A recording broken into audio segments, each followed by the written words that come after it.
Hello folks, this is my Stamden, Stamina Warden. It hits somewhere between 98 to 100k. Currently, I am running on it. Male should perfect a greatsword, weapon damage enchant, infuse on the back bar, Nern Hone, advancing Yokita dagger on the front, part of the Berserking Warrior set. Berserking Warrior, it's weird because the pieces are named something different from the set itself. These drop from Hellra Citadel. Charged on the backhand, poison damage enchant and flame damage enchant. With a monster set of Zons, you can also run Nearneth. Both of those are very good sets for this. Zons, you're going to get a touch more DPS out of it if you are able to maintain that connection, because it also procs off your light and heavy attacks. This is, I will go ahead and state, a very light attack heavy build. Reliquin is the other set we are using, and this one is going to apply harm for winds, and it's going to stack off of your light and heavy attacks. This also stacks off your light and heavy attacks. Well, specifically when you deal martial damage, i.e., so when you hit something with your daggers or your sword, you're going to have it stack. Now, with jewelry, we are running Bloodthirsty on this build because this build does not run an Execute. If you have an Execute, that's a toss-up between which one's heavier, which one hits harder, Bloodthirsty or Infused. But right now, Bloodthirsty is edging out Infused by a hair, and we're talking 1, maybe 2% DPS. And of course, weapon damage enchants on the jewels, max stam across the entire line here.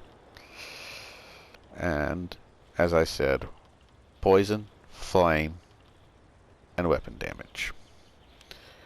For a food right now, we are running potions. You want your standard Essence of Weapon power potions. Just give you plenty of buffs. Lavafoot soup and saltries. Good, solid parse food, but you can also run it in combat if you've got a really good healer. This thing comes in about 18k health. For Mundus, we have the Thief, and all our points in stamina. And you can see we have about 4,400 weapon damage with a 45% crit, but bar swap, and on our main bar we're looking at about 4,600 with 55% crit. Now, sitting inside the blue tree, champion points that you're running are Wrathful Strikes, Deadly Aim, Thaumaturge, Master at Arms. Inside the Extended Might tree, you want to grab Piercing, Battle Mastery, and Mighty.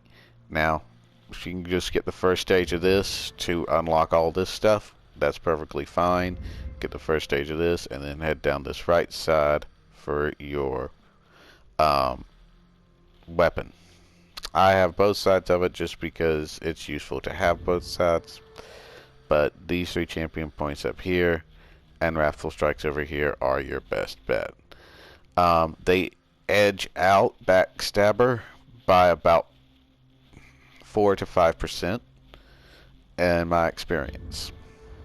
In the red tree, you were looking at I run Bloody Renewal, but feel free to run pretty much anything in the red tree that you want. I have these slotted over here because they give us some nice health bonus, some nice armor bonus, and some nice recovery bonuses. And here's the best part. Once you set these in, you can just forget about them and just bounce this one around. So that way you can have stamina regen or health recovery, or if you're on a different build, magic. You also have some break-free stuff over here. But for me, Bloody Renewal, Rejuvenation, Fortified, and Boundless Vitality are your champion points. The green tree is, as always, whatever you want it to be. Pick your poison.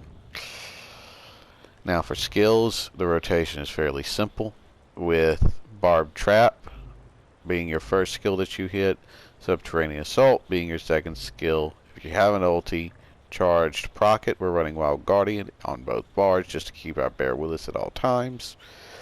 Otherwise, you're going to have to reproc it. But he hits pretty hard whenever you drop that ulti. So he's actually a pretty good friend to have out there as an ulti. So it's Barb Trap, Subterranean Assault. Now this has a 3-second timer with it before hit, and then another 3-second timer to hit again.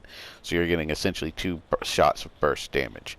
During that time, you're going to proc this, then you're going to hit your Carve, Stampede, Fletcher Infection, bar swap back, pop your Cutting Dive, reproc this if it has run out. Then go back and hit your Bull Natch, and then you're basically just repeating that process. And what you're doing is you're keeping this up. So 3 seconds, boom, it goes off. 3 seconds, boom, it goes off.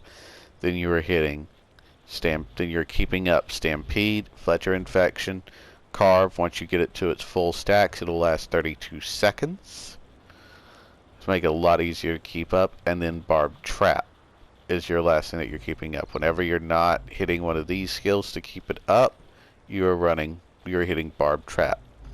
Now, one thing I should note is the sets we are running. Reliquin, you don't have to worry about this because it's sitting on the body. It's always there. Just make sure you hit your light and heavy attacks and keep your stacks up. But Advancing Yokita, it's only on the back bar. So you have 2 options. One, swap this out for Advancing Yokita. You're going to lose a little bit you're going to lose a little bit of DPS, but not a whole lot of DPS. Secondly, your other option is when you are running through this. Now remember, it's when you deal martial damage, your crit chances is increased by X amount for 5 seconds, which means for every 5 seconds you have to hit a light attack on your back bar with your daggers. So, I recommend only hitting 2 skills at a time. If you're really fast, you might be able to squeeze in 3, but realistically you want to hit 2 skills at a time on your back bar, come back, throw in a Cutting Dive, or refresh Subterranean Assault. Either one, just light attack right before it, then bar swap back and hit the skill you missed. Priority goes to, on your back bar, Carve and Stampede. Really, Fletcher Infection and Stampede are swappable. But I would say Stampede. So your priorities are Carve, then Stampede, and your third is Fletcher Infection. Your fourth is definitely the Bull Natch. Just pre-buff that before you go in and keep it up whenever you have the opportunity. But no more than hitting 2 skills, maybe 3 if you're really fast on the back bar at a time, because you're trying to keep those stacks of Advancing Yokita up. Alright, I'm going to show you what this rotation looks like. Like I said, this will hit anywhere from about 98 to 100k, give or take, depending on your DPS. And it really just depends on how good your rotation is that day. We have a full stand bar. I'll go ahead and tell you this will take me about 3.5 minutes, so if you want to skip on ahead, then do so.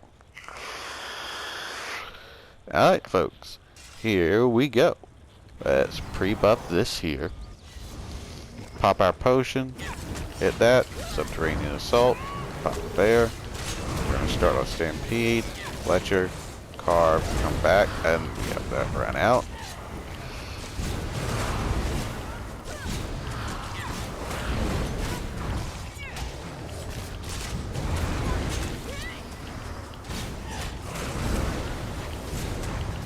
Alright, there we go. See what I mean?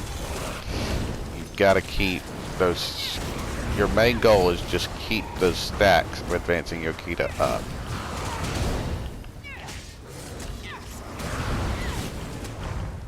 And you can bar swap to cancel an animation. I wouldn't try bar swapping on...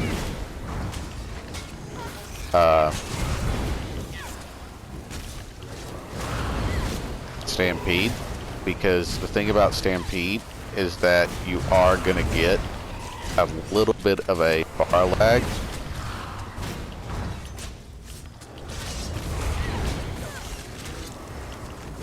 See, I didn't get away with it. I thought I could get away with sneaking in that third skill. And as you can see, I lost all my stacks.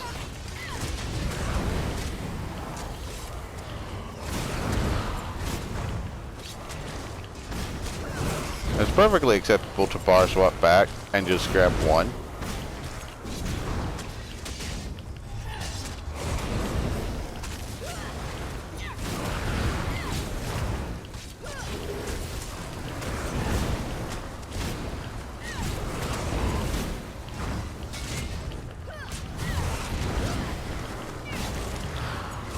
Wise attacks can be a hair finicky with that diver.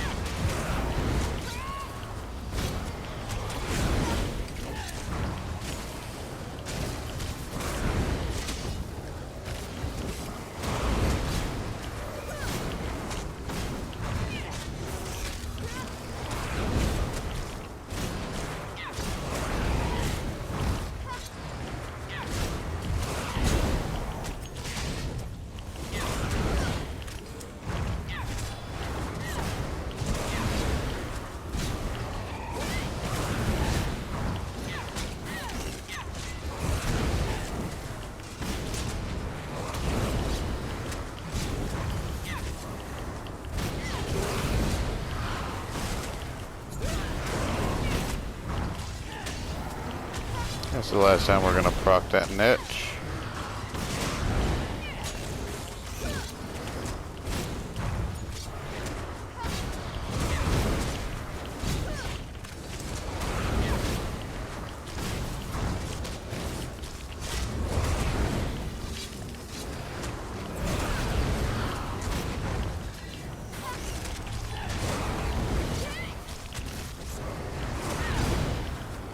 Okay, I lied. I procced it again. Like I said, if you're only proccing Stampede, you're going to have a hair of a hesitation that you have to do before bar swapping back.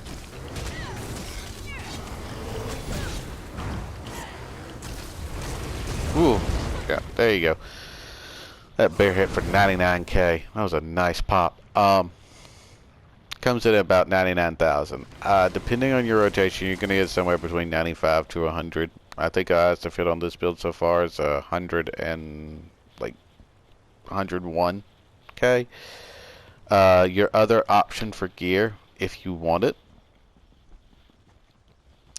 is Pillar of Nirn, because you've got that 25,000 bleed, and you would replace Advancing Yokita with Pillar of Nirn. So either the set combination Advancing Yokita and Reliquin, or the set combination Pillar of Nirn and Reliquin. Pillar of Nirn might be a little bit easier to manage, just because you're not having to run the double stacks. You're not having to worry about 2 stacks of light attacks. With that being said, I mean, you're looking at a DPS difference of like maybe 1 to 2%, somewhere in there. Both of them are perfectly capable of breaking 100k. So pick your poison on that one. If you're going to run Pillar of Nirn, then your weapons are all still going to have the exact. Your daggers of Pillar of Nirn are going to be the exact same as your daggers of Advancing Yokita. Your necklace and rings are going to have infused, though, with a weapon damage enchant on them. And overall, folks, this is my Stamden build. I hope you enjoyed it, and thank you for watching. Hope you have a great day. If you have any questions or thoughts, leave them in the comments below.